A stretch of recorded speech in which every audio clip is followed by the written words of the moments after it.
बिस्मिल्लाहिर्रहमानिर्रहीम। अस्सलाम वालेकुम नादरीन, आप यूट्यूब चैनल देख रहे हैं। मैं इमरान खान हूँ। नादरीन, कोई ना कोई खिचड़ी तो पक रही है और इस्लामाबाद से ऐसी खबरें आ रही हैं कि एस्टेब्लिशमेंट और मौजूदा हुकूमत के बीच में पसे पर्दा कुछ ऐसे मामला चल रहे हैं जो दोनों के लिए थोड़ी मुश्किलात पैदा कर रहे हैं। इसकी वजह क्या हो सकती है, अभी हम स्पेकुलेशंस कर सकते हैं या अंदाजे लगा सकते हैं, लेकिन कुछ ना कुछ हो रहा है।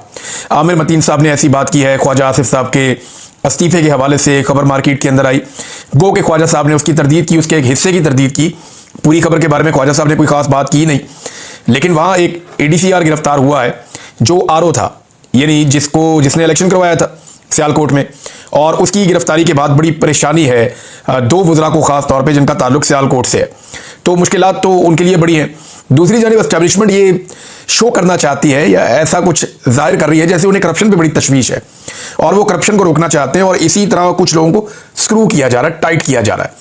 जिन लोगों को टाइट किया जा रहा है उनमें कुछ का ताल्लुक हुकूमती जमातों से या हुकूमत के साथ उनके ताल्लुकात हैं। दूसरी जानिब जो हुकूमत के लोग हैं वो कुछ ऐसे जुमले और बातें कर रहे हैं जिससे एस्टेब्लिशमेंट टारगेट हो रही है। मिसाल के तौर पे थोड़े दिन पहले तक हमारे कुछ वफाकी वज़रा हैं, वो अब्राहम अकॉर्ड की बात करते थे और बार बार इसकी बात करते थे।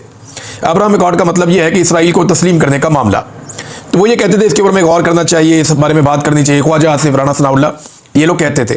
लेकिन अब बड़ा कैटेगोरिकल स्टेटमेंट आ रहा है जिसमें एक खास तौर पे स्टेटमेंट राना सनाउल्लाह साहब का है कि ये सोचा भी नहीं जा सकता कि इसराइल को तस्लीम किया जाए। यानी राना सनाउल्लाह ने कहा कि इसराइल को तस्लीम करने का सवाल ही पैदा नहीं होता।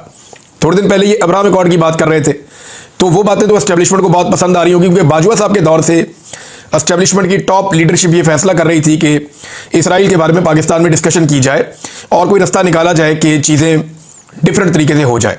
और वो ये कहते थे मीडिया वालों को, जाएं जाके आप इसको मीडिया में डिस्कस करें, लेकिन मीडिया ने कोई इसको खास घास डाली नहीं। अपने तौर पे उन्होंने कुछ लोगों को ये कहा था।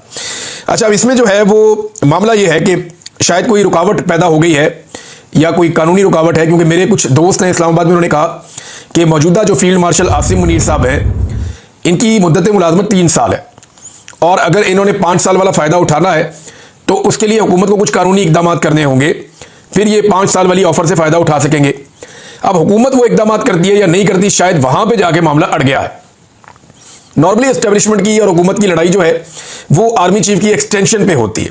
ज़्यादातर जो लड़ाई होती है वो आर्मी चीफ की एक्सटेंशन पे होती है। जैसी एक आर्मी चीफ की मुद्दत मुलाजमत पूरी होने लगती है तो वो साल लड़ाइयों का साल होता है।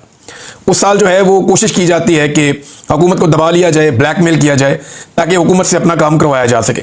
बाजवा साहब भी यही करते करते रुखसत हो गए। एक दफ़ा तो कामयाब हो गए, दूसरी मरतबा वो रुखसत हो गए और आसिम मुनीर साहब आ गए। अब आसिम मुनीर साहब के भी 3 साल मुकम्मल होने वाले हैं, तो क्या नवाज शरीफ, क्योंकि सवाल आता है नवाज शरीफ पे, क्या नवाज शरीफ ये चाहेंगे कि आसिम मुनीर साहब को एक मरतबा फिर आर्मी चीफ के लिए कंटिन्यू करवाया जाए?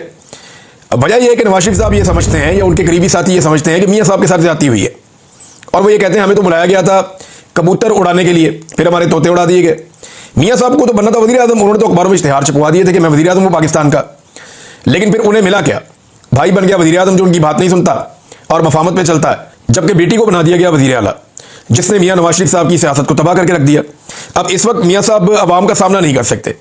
जिस आदमी का सारी ज़िंदगी तोती बोलता हो, यानी जिस आदमी की बड़ी ठीक ठाक शोहरत हो पाकिस्तान में और पाकिस्तान के बाहर, या मुझे ओवरसीज पाकिस्तानी मिलते हैं, वो कहते हैं जी हम नवाज शरीफ की एक झलक के लिए तरसा करते थे। एक दौर था, नवाज शरीफ ने एक दौर में जब कहा कर्ज उतारो मुल्क संवारो, तो हमने अपने पूरे पूरे महीने की तनख्वाहें दे दी थी और नवाज शरीफ को बहुत इस्तकबाल मिलता था बरतानिया में, यूरोप में।